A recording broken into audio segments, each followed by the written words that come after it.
Hi, friends. Welcome to College 101. We are so excited that you decided to join us today, and we have a ton of really great information for you. So if you have some way that you want to take notes, I would highly suggest that you have that in front of you. Tonight is for you, and JC is going to give you some beautiful tips and tricks for making sure that your application stands out better than the rest. My name is Dr. Christy McMullen, and I serve as an executive director for Avid Center, specifically for the state of Florida. So I am here tonight as your MC, and I am just going to go ahead and kick things off. You're here, you know that tonight is happening September 17th from 6 to 7, and we are going to talk about how to make your application stand out from the rest. So we want to say a huge shout out and thanks to our partners. As you can see on the screen, this does not just randomly happen. This is a group of humans who really want to see your students succeed. So a huge thank you to all of our partners. And we just want to say thanks because they do this so that your kids have options when they graduate. There is closed captioning available for tonight. So if you would like to click on the CC icon at the bottom right of your screen, that will go ahead and put subtitles up so that you don't miss a thing. And last but not least, this is live, so we want you to make sure that you put your questions in the Q&A box. We have people working behind the scenes furiously typing to answer your questions. So any questions that you might have, you can go ahead and put those into the Q&A. So it is my pleasure to introduce our presenter this evening, Miss JC Bedoya. So JC was born and raised in New Jersey. She's a first-generation college graduate. She earned her bachelor's degree in business administration and a master's degree in counseling and higher education from Montclair State University in North Jersey. She had the opportunity to work at her alma mater for several years, holding various positions, including academic advisor, coordinator for orientation programs, and assistant director for first-generation initiatives.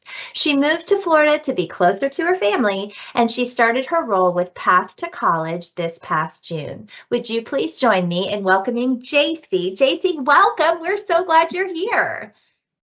Thank you, Dr. McMullen. I'm very excited to be here with you all. I appreciate the time to be on this platform and to share all this great information with everybody. So I'm excited to get started.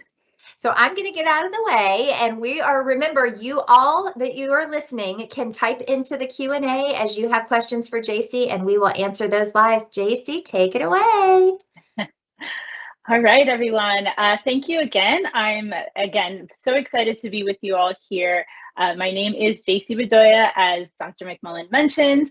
I am a college and career program manager for Path to College. And so just a quick overview of who we are. We are a nonprofit organization that works with low-income, underprivileged students in the Palm Beach County area. So if you are from Palm Beach County, I highly recommend you looking us up.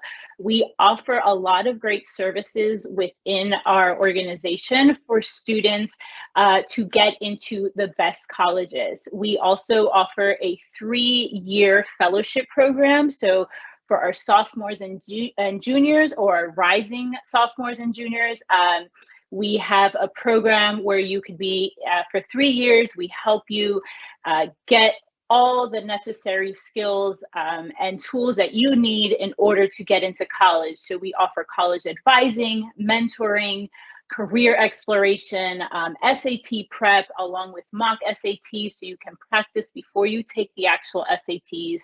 We offer interactive workshops, and we also do a lot of service work within our community as well.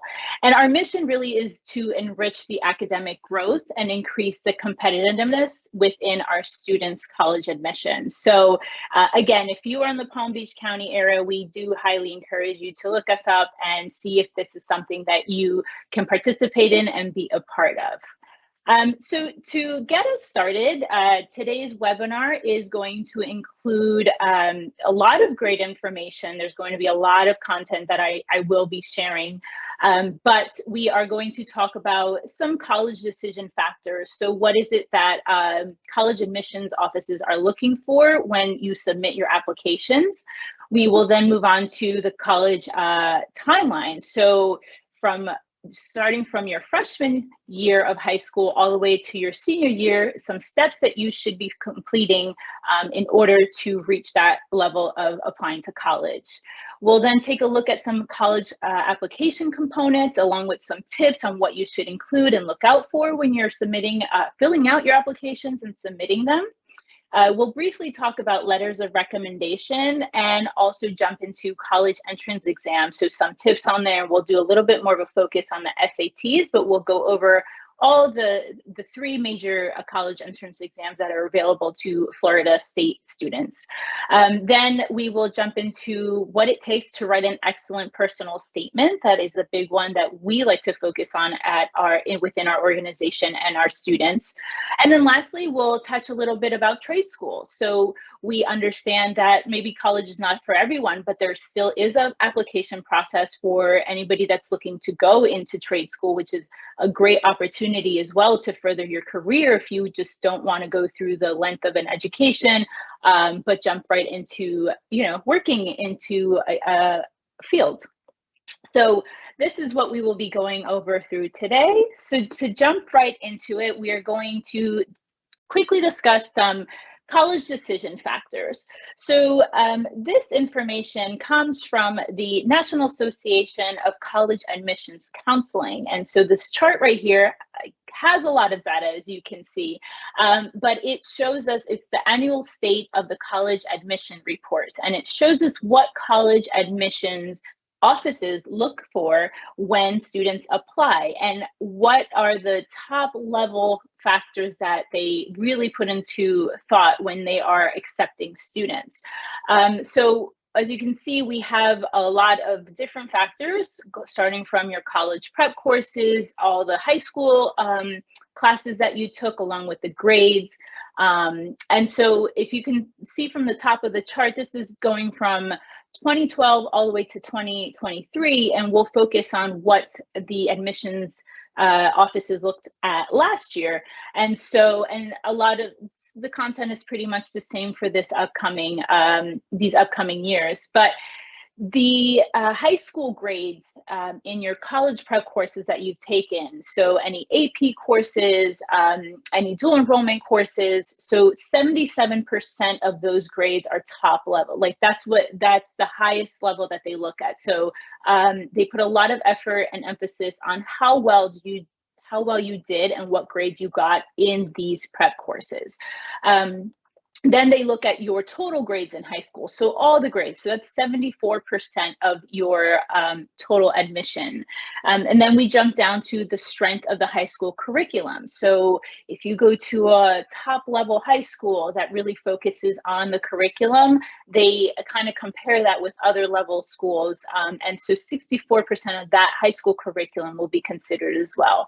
And then we go a little bit lower, we jump down to your essays and your writing sample, which is 19%, and then down to 16 is your interests of why you're attending. So, they want to make sure that you are a right fit for this university. So why is it that you are attending this school? And as you can see, so on and so forth, you have your counselor's recommendations, your teacher's recommendations, as well as extracurricular activities, test scores. It is only 5%, but test scores are still pretty important. And then portfolio, so any students that are, applying to like music programs or art programs, portfolios do play a part in your admissions. And then we go down to any state graduation exams, any work experience, and any AP like subject test scores that you may have gotten. So this is just a quick overview, and I did provide the source. So if anyone wants to take a better look at this chart, just to see some of the decision factors. And we're going to go into more detail with a lot of these topics that are on this chart. So to move forward, where do we begin, right? So where do we start? And it's never too late, and it's never too early. So whether you are a freshman or whether you're getting ready, you just started your senior year of high school and you're getting ready to graduate in a few months, there are many steps that you can take no matter where you start in the process. So in your freshman year of high school, as a ninth grader, we're just going to briefly go through some of these topics, but if you are currently a freshman, you just started your fall semester, you want to definitely start making those connections with your guidance counselors. They're the ones that are really going to guide you. And obviously, a lot of times it is a little bit hard because our high schools here in Florida are very large, and the ratio of student to guidance counselor can be a little bit difficult.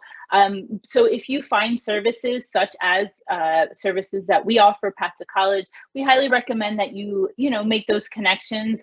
If you can find assistance outside of the high school, but within your high school, we do recommend you start making those connections with your guidance counselors to begin the planning process.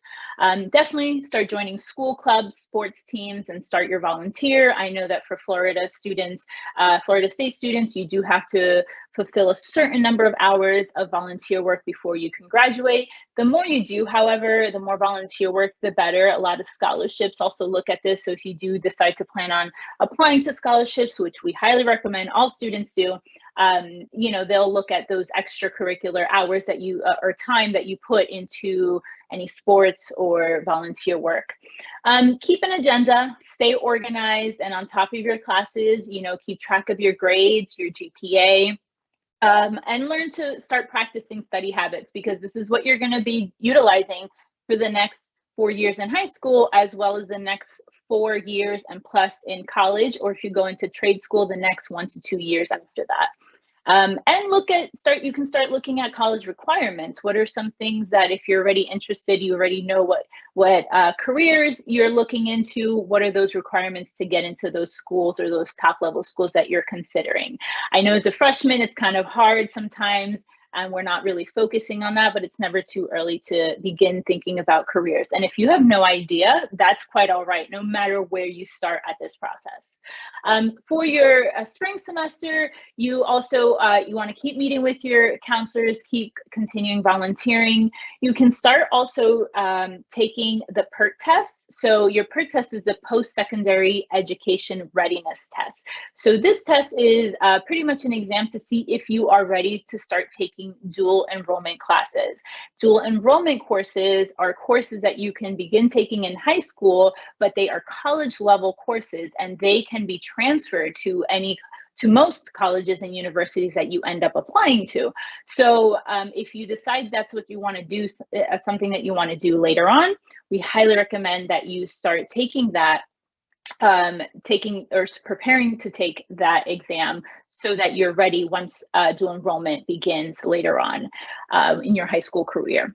So in 10th grade, so once you get to 10th grade and begin the fall semester, you can start building your academic transcript. So definitely start taking honor classes, AIC classes, AP, those type of coursework is definitely going to help you and prepare you for college level courses. And again, that was part of one of the areas that admissions counselors do look at when they're admitting students. Take any type of certification classes, run for leadership positions in a club or start a club. I know there's always room for that. You can participate in some type of competition or project. And keep volunteering. So they want to see that you're taking initiative outside of the classroom. So that's a big part of what you'll be doing in college as well. I know with a lot of my college students, it was not just what they did in the classroom, but the things that they did outside the classroom that really helped them build those professional skills that they end up utilizing in their professional world. So this is also helpful when you are in high school to start building those skill sets outside of the classroom. In the spring semester of your sophomore year, you want to start preparing and taking the PSATs to start seeing where you can focus on when you are ready to take the SATs in the following year. So prepare to take any AP exams or any of those college level exams that you are already starting to take those classes for. And definitely this is a good time to also consider your career aspirations and start applying to maybe some summer internships or job opportunities as a student. I know a lot of times with our students, it's a little bit tough because some places don't want to hire high school students, especially for internships. They tend to give those positions to college students. But I promise you, there are plenty of organizations and businesses that will hire high school students for a summer internship. So take advantage if you have that opportunity. You can begin making your resume as well. See if your guidance counselor can help you out. There's also different, websites that you can use to begin making your resume. And I also recommend, it's not on here, but start creating your LinkedIn. Your LinkedIn account is pretty much your resume, your social media version of your resume. And a lot of recruiters, a lot of businesses, or when you start applying to jobs or even internships, check to see if you have a LinkedIn. So they want to make sure that you are active on there. And that's just your way of showing who you are, right, in the virtual setting. And then start learning about colleges and what you want to study. So again, start preparing for that, what you're thinking of doing in the future. We then move on to 11th grade, your fall semester. You're going to get ready to prepare yourself for college readiness. So you're going to take those AP, exams. The coursework becomes a little bit tougher. You're going to start studying for your SATs or any of the entrance exams that you decide to take. You're going to start looking at colleges that you want to attend, do a little bit of a deeper dive, more research, looking up scholarship programs. You'll end up applying to later on, but what are those requirements? What are those deadlines? And continue again with your volunteer and extracurricular activities. In 11th grade of your spring semester, it's go time. This is a time where you are going to start taking that SAT. And the good thing is we'll get more into the SATs, but you can take it multiple times. However, you want to make sure it is time consuming and there's a cost, a fee to it, but you want to make sure that you are prepared for it. So you're going to take the SATs, you're going to stay on top of your coursework, maintain that GPA, complete any summer or additional summer internships or jobs, and start looking at your college essays. We begin working on the college essays with our fellowship students in the summer of their start of their junior year. So they start building those drafts. The start of their senior year. So they start building those drafts. So start looking at the prompts. What is it that you want to write about? And again, we'll talk more about the personal statements later on in this presentation. And I highly recommend taking a tour of the college. Sometimes it's not feasible, right? It can be pricey or colleges are too far. But if you have the ability to take a tour of a college, visit a college campus, if your schools offer it, sign up just to get a feel. A lot of students end up going to college once they step foot on a college campus. And so it is a great way to kind of see, can I see myself here for the next 4+ years? Can I see myself doing coursework here? And if you cannot take a college tour, all schools nowadays offer virtual tours. So that's also a great way to kind of see what these schools offer. All right, so then we jump into our junior year.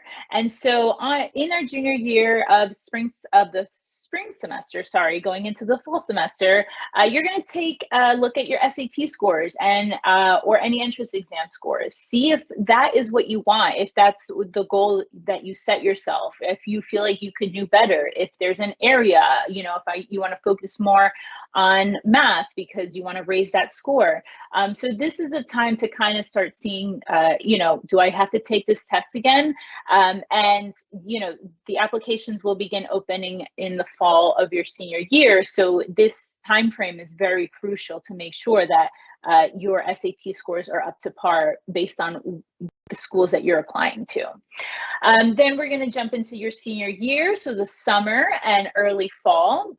This is when your personal statements and your letter recommendations should start taking form. You're going to have your personal statements, your drafts done, your final drafts reviewed, and before the end of your junior year, you definitely want to start asking for your letters of recommendations. And again, we'll cover that in a little bit.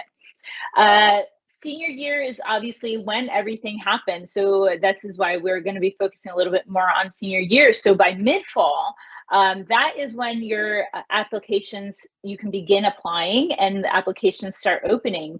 So you're going to gather your transcripts, you're going to gather your resume, financial information, any of your AP scores, or your exams that you've taken. And you're going to put it all together in a portfolio, and you're going to check your applications, and you're going to submit all this information during the fall. This is also the time where you're going to start filling out your FAFSA and your any financial documentation. So your financial information comes from your household, what your family members or your guardians, parents, all their financial documents. So this is something very important, because that's going to give you the best amount of money, right, that you're going to be offered to go to college, whether that is loans or scholarships or full rides based on your grades. So FAFSAs are very important. And this year it is opening up in December of this year. So any seniors on here who are applying or in the process of applying to college, you will be able to begin filling out your FAFSA December 2024, so in a few months. So now we are about mid-fall, so now's the time to start preparing those financial documents. You can go onto the FAFSA website to kind of see what you need and begin putting those documents together. Then we go into senior year, springtime. A lot of stress during this time. I've seen it a lot with some of our students, as well as when I was working at the university level, we would work with sometimes high school students. And this is a little bit of a hectic time, but I promise you, you will all get through it. So this is your mid to end of year reports. This is a time where we tend to get senioritis, right? You've already heard from you maybe have heard from your schools, you've gotten accepted, and you kind of start dwindling down because you're almost done. But this is the most crucial time, because you're going to have to, at the end of your senior year, still have to submit your fall and spring semester grades. And they want to see that you've kept up with your work. So you're going to have to submit those to the college that you got accepted to. And unfortunately, we've seen situations where students have failed classes after they've been accepted, and their acceptance were rescinded. So they were no longer able to attend because they did not keep up with their schoolwork. So it's very important to not let that senioritis get to you when you get to your senior year, especially the springtime, because colleges still look at those final grades. And this is also the time where you're going to send any additional information, start applying to any external scholarships. And then also, sometimes some universities do offer in-person interviews depending on the program. So if this is something that your program requires, then they'll let you know. Definitely start preparing for your interviews. Okay. So again, I'm going to cover a lot of these details that I just spoke about right now, but I know that was a lot. So wherever you are, whether you're a freshman or a senior, there's a lot that can be done, and it's never too early to start and never too late to begin as well. So to jump into what goes into a good application, a lot of time, organization, and a lot of essay revisions. We've had so many revisions with our essays with our students, so it's going to take time, organization. So what are some components that go into a college application? So to begin, what do you use? We use features called the Common App. So the Common App, and I'll talk more about that, is a portal where you can submit multiple applications to one school. The Common App is free for all students. And then we also have what's called the Common Black College application. So anybody who's interested in applying to an HBCU, which is a historically Black college or university, there is an application for that as well, that you can apply to multiple HBCUs at once. The Common Black College application, there is a $25 fee to utilize that application portal though, so just keep that in mind. And then there's also to apply to colleges, you can, there's a coalition app, which is another way to apply to colleges, or you can just go directly to the college or university that you're applying to and apply directly to their website. So there are multiple ways to apply to colleges. And some of these things we did talk about. So the components are your test scores. If you're applying to any school within the state of Florida, they are required. So you will have to take an entrance exam score for any of these schools.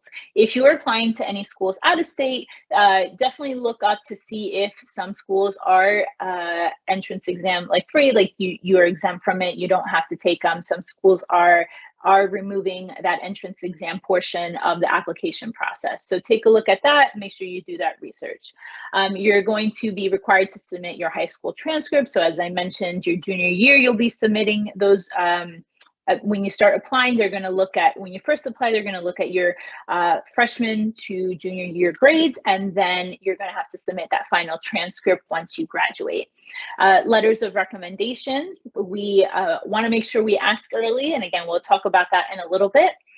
Your essays and your personal statements, and that's whether it is for the college or for your scholarships, whether it is an outside scholarship or a scholarship within the university, you want to make sure you have those ready. And again, if you're applying to any type of theater or music or design majors or programs, they're going to ask for some type of portfolio to see the work that you've completed or done so far within your high school career. Again, those mid to end of year reports, like I mentioned, and also the virtual interviews or in-person interviews, depending on the program. So that can vary. All right. So to some college application tips that we would like to share, or I would like to share, is while you're filling out your application, we want to make sure to be yourself. You want to represent yourself, your authentic self. Don't think of putting in information that you feel the university or the college or admissions counselors want to hear or want to see on paper. We want to admit students that are different, that are unique, that have some form of quality about them that makes them want to be accepted into these programs. Use every chance to share something about yourself. This is not the time to be humble, and this is also not the time to talk about other people or specific situations and going on and on about the situation, but not about you. You want to make sure that you're sharing as much information about yourself. Use all the pieces of the application to paint your best picture of you, and share specific reasons of why you're interested in that school, right? So if you're commuting to a school that's 10 minutes away, you don't want to say, oh, this is the best school because it's going to be an easy commute. No, we don't want to hear that, right? We want to hear why it is, what is it specific about that school? Yes, that could be a great factor of why you're going to attend that school, because it's going to help on costs. You won't have to sit in traffic. However, what is it about the program that you are interested, that you're applying to? What is it about the atmosphere, right? So they want to hear more than just the convenience, right? Think of your application as an extended resume. Highlight unique achievements, any awards, honors, curricular activities, special projects, and be specific, right? Don't say, I was a member of the debate team. You want to make sure you add more details. Yes, you were a member, but what did you do within the debate team? How many competitions did you attend? How many people were you on the team with? How did you collaborate, right? So adding those details definitely helps. Emphasize your qualities. So any type of leadership experience, any life-changing experiences, any unique talents. Hone on into those talents, right? If you have played, the saxophone for 8 years, that is a unique talent, right? Because you played an instrument, you know how to read music, you probably performed, so you been on stage. So those unique talents definitely, put emphasis on what it is that you did. You didn't just play the saxophone, you were a performer. You read a different language, which was music. So those are just some examples. Explain any setbacks as best as possible. So if there was a situation where you had a rough semester and your grades plummeted a little bit, and it was because something personal was happening. You don't have to go into depth, but you can definitely explain in your application what it is that happened that semester, and how it affected you, but what you did to get yourself out of that situation and raise your grades or whatever it was that affected you in that timeline. Proofread. So definitely pay attention to details on your applications, be specific, be clear. I've seen this time and time again when I used to work at the university level. We have a lot of parents that fill out applications for their students. We don't recommend that. Family members, if there's any family members on here, please have your students fill out the applications for themselves. But what happens is that we've seen, a parent fill out an application, and sometimes the application just autofills, and they are filling out an application, mother's filling out an application for their son, and the mother's information is all on there. So now this male student is admitted with their mother's name and their mother's information, and sometimes it's not an easy process to just switch out the names. So you have to go through multiple steps. So please avoid that, and that's why we recommend that students fill out their own applications. But if parents, if you're helping out your students, make sure that you're filling out the correct information. So it's very important. I like to throw that in there because we've had multiple instances in my previous institution where that has happened. Okay, and so jumping into letters of recommendation, it's very important. Letter of recommendation is going to really show you as a person through the eyes of someone else, right? Someone that has worked with you, whether that is a teacher, a community leader, any mentors that you may have, if you have a job, your employers, your guidance counselor. That's why it's very important to start building that relationship with your guidance counselor, right? So these are the people that are going to be speaking about you and your abilities and why you should be admitted into this institution, this college, university. So you want to ask if, when you are asking for a letter of recommendation from any of these community members, you want to ask for them to write you a positive letter of recommendation. So instead of asking, can you please write me a letter of recommendation, you want to make sure that you're asking, can you write me a strong or positive letter of recommendation? I know that for myself specifically, I had a student that asked me to be a reference for a job she was applying. Now, she was unfortunately a subpar student. And so I had to make that decision to say, well, yes, she was a good employee, but there was some qualities in there that may not fit your institution or your organization the way that you're looking for. So you want to make sure that your reference or your recommender is going to write you a positive letter, so you have a good relationship with that person. And do not ask recommendation letters from people who you think, like I mentioned, might write a poor letter or any negative comment, right? So if you had, several encounters with like a teacher and you know that they may not like you or they may not have, a good connection with you, because that does happen, try to find someone that's going to write you a positive letter. We also want to make sure that we give our recommenders enough time. I cannot stress this enough. Your recommenders are writing letters for multiple students, right? You're not the only one. So definitely give them at least 2 weeks. I always say up to a month to write these letters. These people are taking time out of their everyday to write letters for multiple students. So make sure you're giving them enough time. Keep track of deadlines so that you're receiving your letters based on your deadlines, and that you can submit them within the application on time. And also, if you haven't received it by the deadline that you gave your recommender, just send a polite reminder of your deadline. Tell them that your deadline's approaching, whether that's through email or you speak to them directly. Just give them a heads up that, hey, I do need that recommendation letter soon. So if you could just please share that with me. This is why we want to make sure we give them enough time. So one thing that I wrote so many letters of recommendations for a lot of my college students. And so these are some things that I personally appreciate, and I know that your recommenders will appreciate as well when you are requesting for a letter of recommendation. And I always recommend asking in person, but also sending an email with vital details that are going to help your recommender to write you the best letter possible.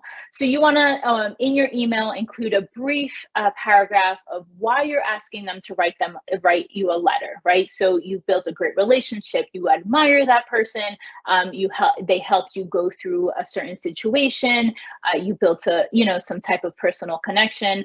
And then you also want to tell them why you're interested into applying to that specific program or school. So I'm applying to, this engineering program because they're the top, they have great networking, whatever the case may be. You also want to include that information.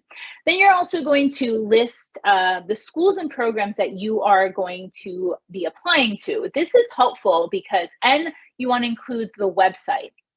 So the list, because the sometimes references, and this is what I like to do, is I like to really put into detail the school information that I'm writing the letter to. So if it's going to University of Florida, I will write that information in there. If it's going to University of South Florida, I will write that information in there, right? So it's providing that list of the programs, the schools, and the website.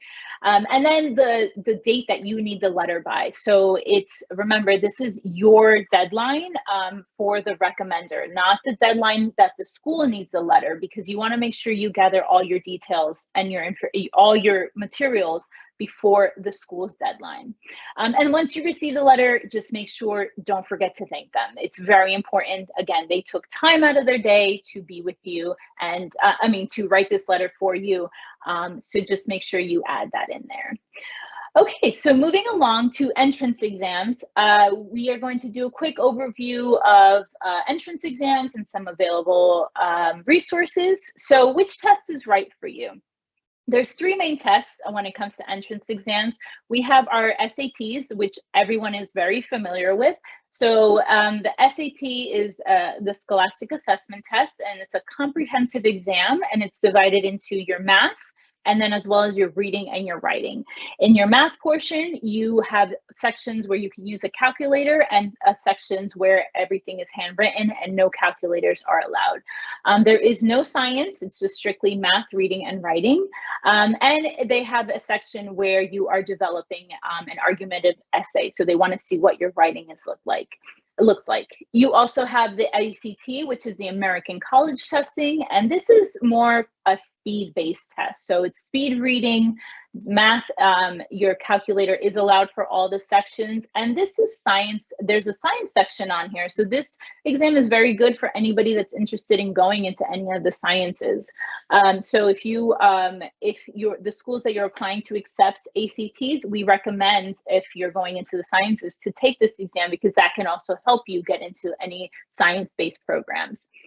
And then we have the CLT, which is our classical learning test, and that is based on verbal reasoning, grammar and writing, and quantitative reasoning. Now, the CLT is not available, is not accepted everywhere, but in the state of Florida, it is an accepted exam.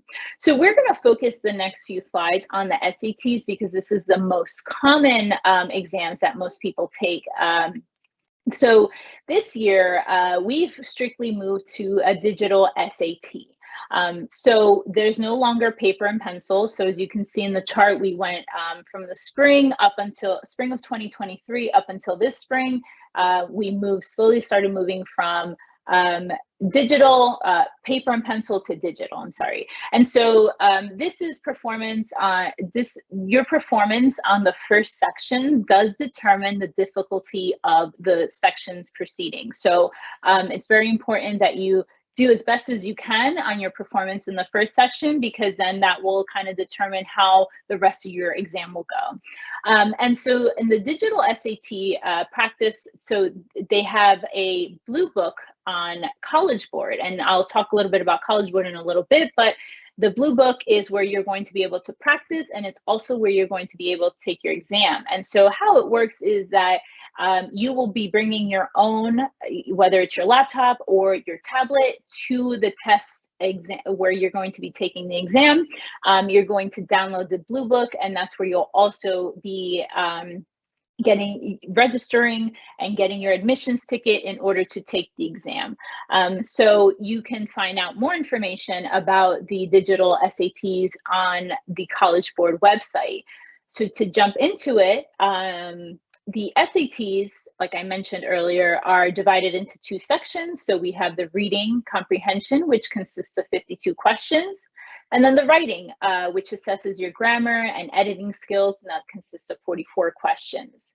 We also have your math. So the math portion with no calculator focuses on algebra and problem solving. That's about 20 questions. And then the section with the calculator is similar problems, but more complex, and that has about 38 questions. So again, you can register on College Board. You search College Board, you create an account, and this is where you can look for SAT dates, locations. It's held several times a year in various locations. There is a fee, and so just look out for that. So the scoring, the highest score you can get is a 1600. So, and that's combined from your reading and writing, which is up to 800 points, and then your math, which is up to 800 points as well. And this is just a way for colleges, college admissions to determine whether you're ready for college level work. There's also a lot of scholarships available based on your SAT scores. So typically your higher level institutions such as, your Ivy Leagues like Harvard and Yale, they are looking for 1400 and up, sometimes perfect scores as well. So just keep that in mind. And then you have your mid-level, which is anywhere from 1200 and up. So it's very important to try to do as best as you can on the SATs. And here are some resources that I'll run through really quickly. So we do have College Board right on there. Once you make an account, you'll have access to free SAT and practice preparation resources. So full practice tests, questions, and study tips. We also recommend the Princeton Review, which has their own books and prep courses as well, and Khan Academy, which is also another great SAT prep resource that you can utilize. Some apps that you can use are Daily Practice for the new SAT by College Board. So College Board has its own apps where you can practice questions on the go. And then Magoosh is also great SAT prep that also has videos on how to practice questions. There's also books that you can buy, on Amazon or at Barnes & Noble. So the official SAT study guide by College Board, Kaplan's SAT Prep Plus, and the Princeton Review. I also want to throw out that Path to College our organization does offer free virtual SAT prep courses every Monday from 5:30 to 6:30 for any student. You do not have to be a part of our organization. So if you want to register, you can just follow that website, pathtocollege.org/resources.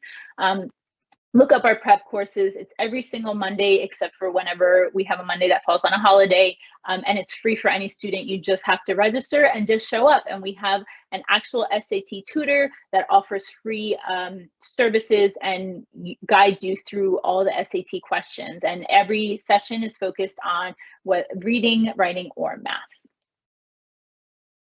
So how do we apply? Now, I know I touched base a little bit about this earlier. So these are some college portals. Like I mentioned, the Common Application, which is utilized by over 1,000 colleges. We also have the Common Black College application for those HBCUs. So there's 62 historically Black colleges and universities that participate in the Common Black College application. The Coalition for College Access application has over 150 colleges, and then again, your school-specific application portals.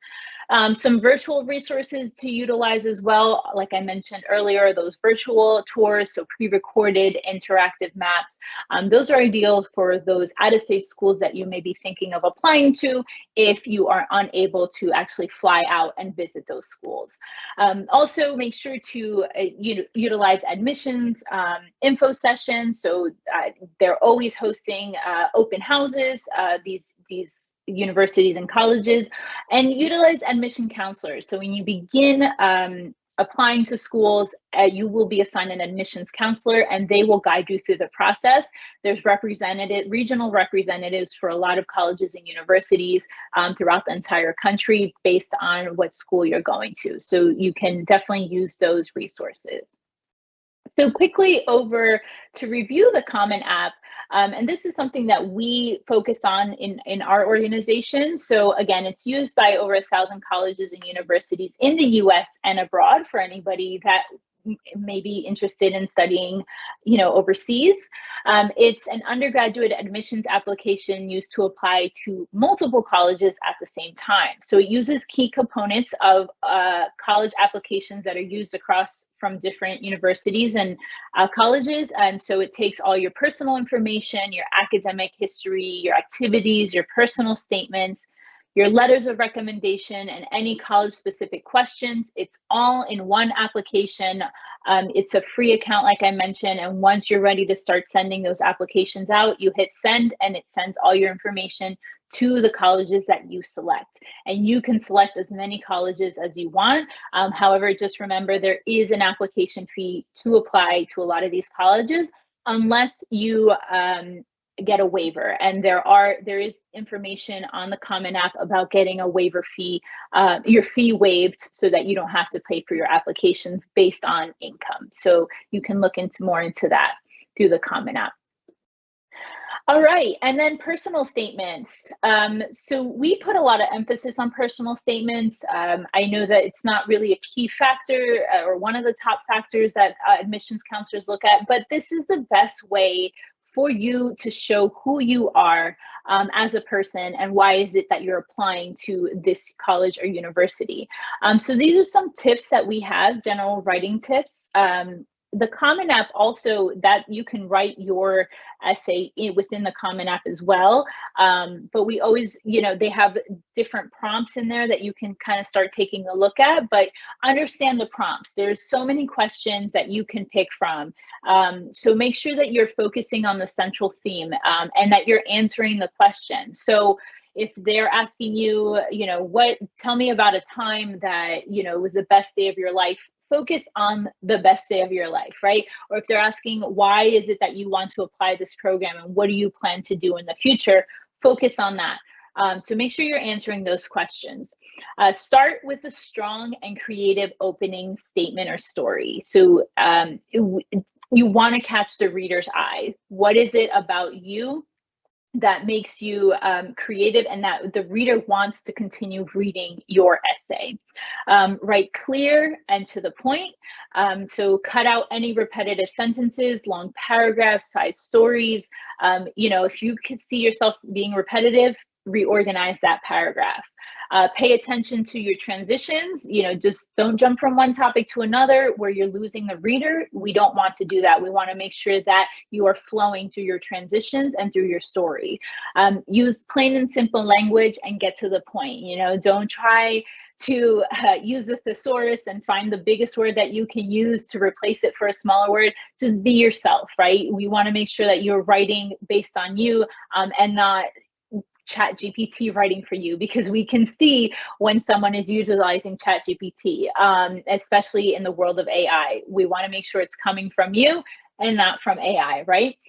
Respect the word limit. So stay within that space. Don't go over, especially 500 words over. That's too excessive. So you want to make sure that you're cutting down at your paragraphs and sticking to that time limit. That word limit. And with a strong closing, very, very important. So you want to start strong and end strong. And proofread. Some of our fellows have to edit their essays 5, 6, 7 times, and we help them with that. So make sure that you're having someone proofread your essay multiple times, whether it's your guidance counselor, your teacher, a parent who is good with writing, or an older sibling. You want to make sure that you are proofreading. I cannot stress that enough. And we always suggest having 2 different essays. So your golden essay, the one that you are going to use for several schools, and then your essay that can answer, another essay that answers specific questions for a particular school. So you might have to have multiple versions of that same essay, because some schools require different questions or may ask different questions in their essay prompts. So some personal statement tips, some additional tips: tell a story and use specific examples. Use active voice, as I completed a task, not a task was completed. Make sure you're putting yourself into that essay.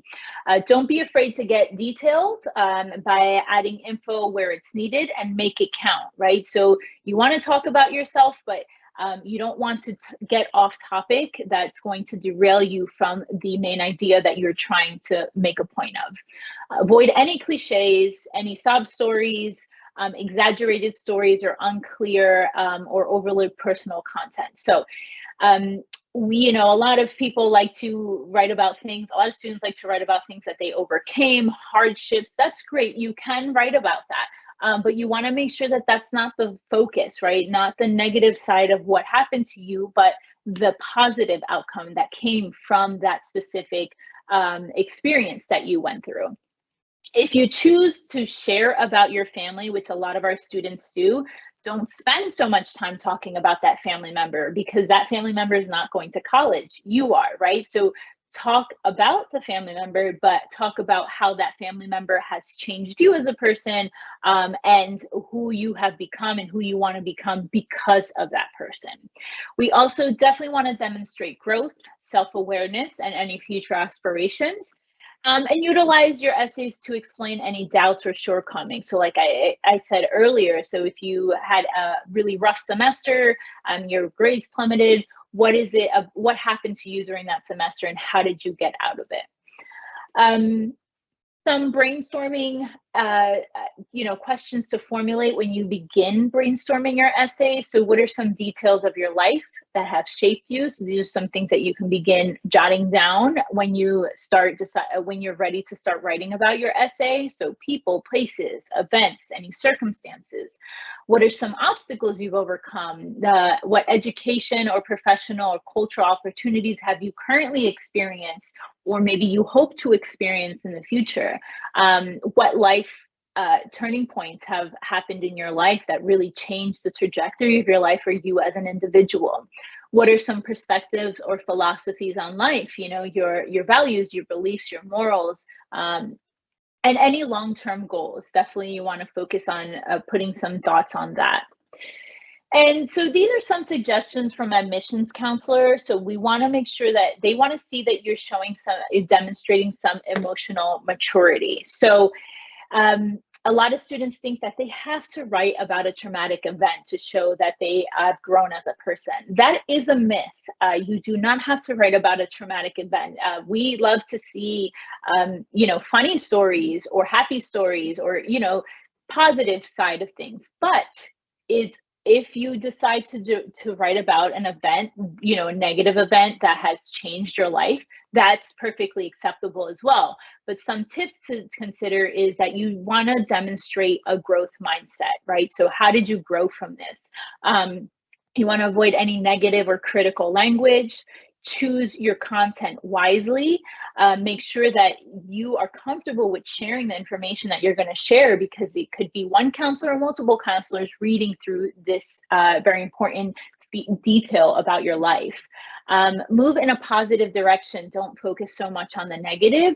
And most importantly, show growth. Show what this traumatic event has done to you, to your family, and what you're going to utilize this for, right? So why is it that you're writing about this, and the growth that came from it?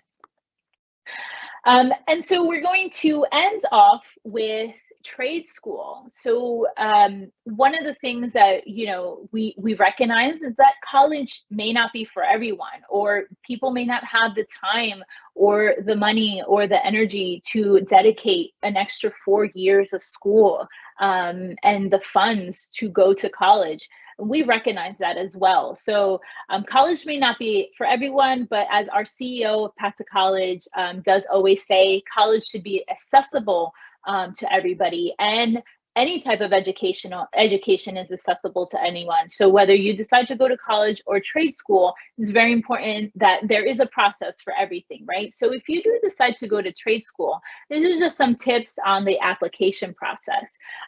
So just to kind of quick overview, trade school is short-term school. It's typically about a year to 2 years, sometimes a little longer if you do have to get some type of license. And it offers hands-on training for a specific career or trade. So usually students get some type of certification or a license that allows them to enter directly into the workforce. So you pretty much cut out all the extra classes that mostly college students take, like your philosophies and your languages, and you just go in a trade school right into the work that you're going to be doing. So I'm not going to go over all of them, but these are just some of the top trade careers that a lot of our trade students tend to go into. So you have healthcare, so your dental hygienist, occupational therapist, home health aides. If you go into business, there's management and operations, retail manager, a financial advisor. We also have automotive, which I always thought that was the number one, but it really is healthcare, but automotive at number 3. So you have your mechanics for cars, boats, motorcycles, and RVs. A great story for automotive. I have a very close friend of mine who started out at a community college, and he ended up quitting community college and went into trade school for automotive to fix motorcycles.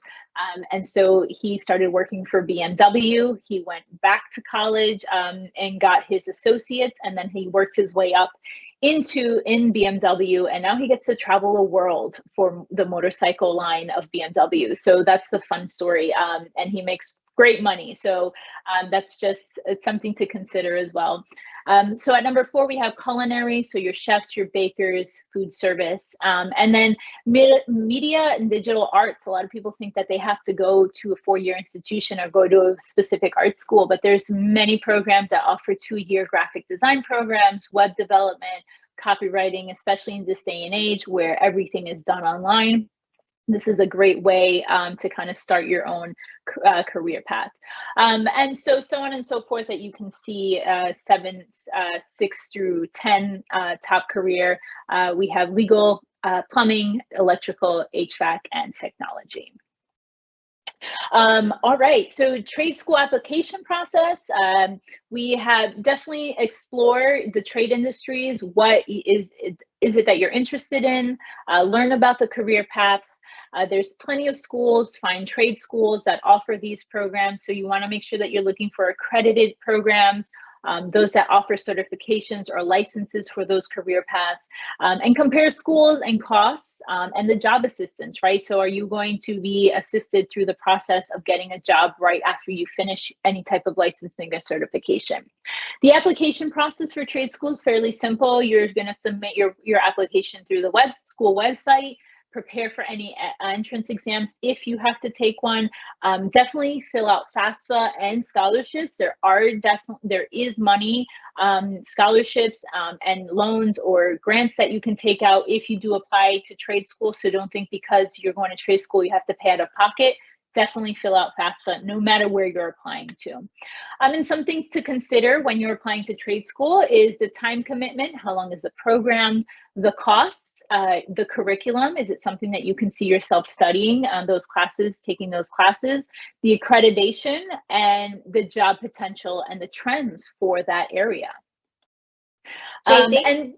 Yes. Hi, I'm just Hi. going to jump in because you have absolutely given us a master class, but I know that we have to end a hard stop at 7. So I think I Okay. heard that there is a slide that has your email address on it. Can you skip to that one for us? Yes. So if you do have any questions, I know I was trying to move along quickly. I was almost done, so I do You did so apologize for. great. It was so great. But yes, if you have any questions, you can email me at outreach@pastacollege.org.